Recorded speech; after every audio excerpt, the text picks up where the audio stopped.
Ini di kota ini juga ada makam Pangeran Diponegoro yang dibuang dari daerah asalnya, dan tidak ada salahnya kita berpikir apakah tidak di alam merdeka, tentunya dengan seizin rakyat Sulawesi Selatan, apa tidak ada baiknya kita kembalikan.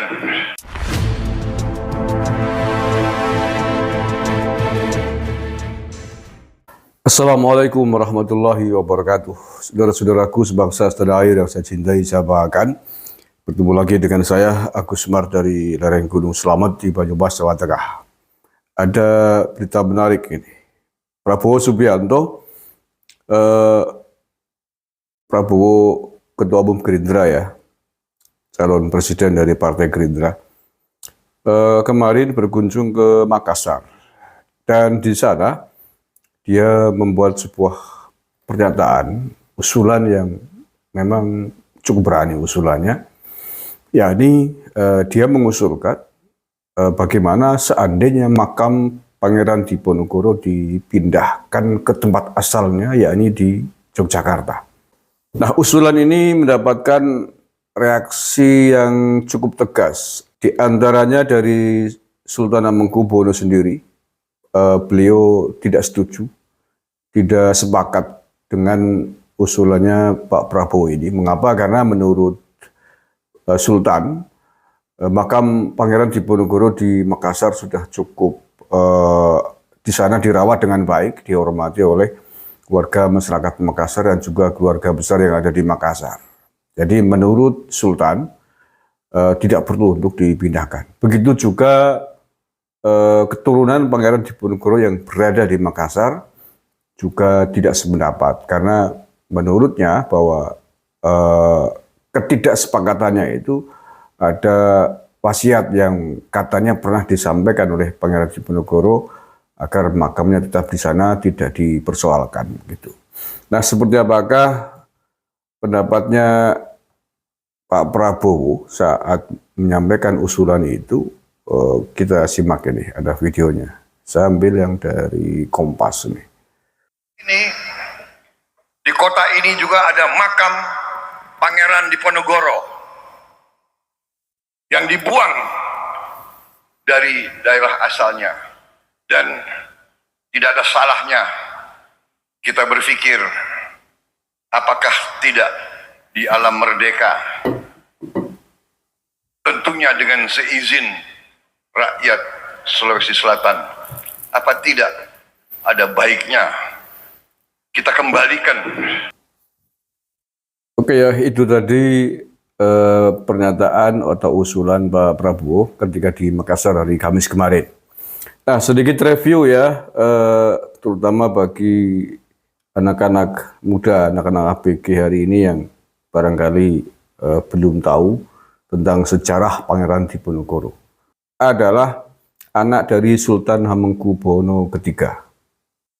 Beliau adalah Panglima Perang Tanah Jawa dengan gelar yang sangat panjang.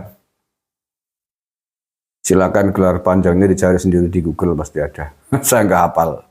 Pangeran Diponegoro adalah terah kerajaan yang bukan hanya seorang senopati perang, nama aslinya adalah Ontowiryo, tetapi juga seorang ulama besar, seorang santri, seorang ahli thorikoh Qadiriyah wa Naksabandiyah, sebagaimana pernah sering dijelaskan oleh Romo Kiai Halwani Nawawi dari Berjalan Purworejo.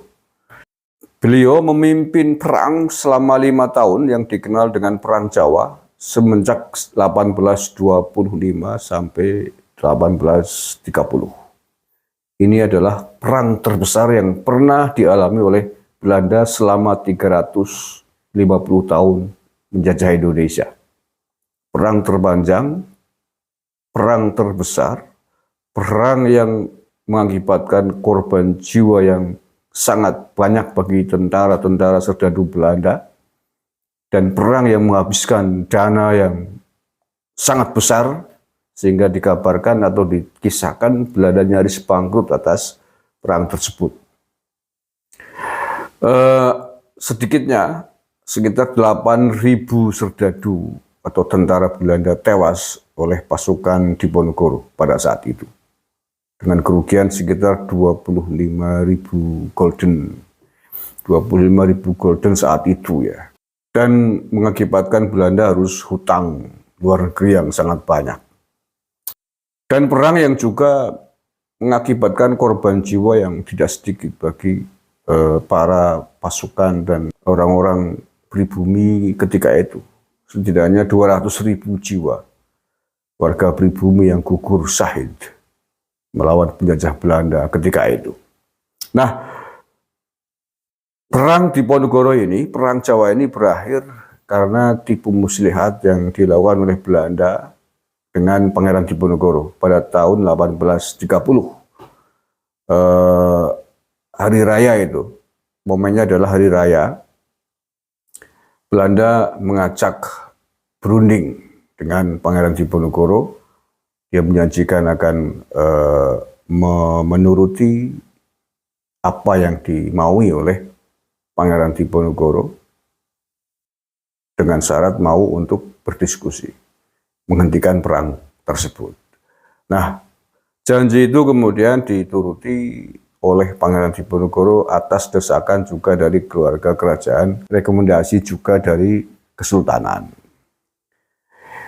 Nah, akan tetapi bahwa ternyata itu adalah tipu muslihat. Ketika Pangeran Diponegoro sudah menghadiri pertemuan itu, bukannya kemudian perundingan berjalan sebagaimana janjinya Belanda, tapi yang ada justru Pangeran Diponegoro kemudian ditangkap di situ dan kemudian dibuang, diasingkan dengan jalur Batavia, kemudian ke Manado dan terakhir di Makassar. Tidak main-main. Pangeran Diponegoro diasingkan selama 25 tahun sampai akhir hayatnya. Beliau wafat pada tahun 1855. Artinya selama 25 tahun kurang lebih Pangeran Diponegoro hidup di pengasingannya di Makassar semenjak 1830. Nah, itulah sekelumit mengapa Pangeran Diponegoro, sang pangeran, putra Sultan Hamengkubuwono III yang asli Yogyakarta, kemudian sampai dimakamkan di Makassar ya. Seperti tadi Pak Prabowo mengatakan, dibuang oleh penjajah Belanda. Nah, bagaimanakah pendapat Anda? Apakah setuju dengan usulan Pak Prabowo agar makam Pangeran Diponegoro dikembalikan ke Yogyakarta? Silakan pendapat Anda sampaikan di kolom komentar video ini. Terima kasih. Assalamualaikum warahmatullahi wabarakatuh. NKRI Arkaman.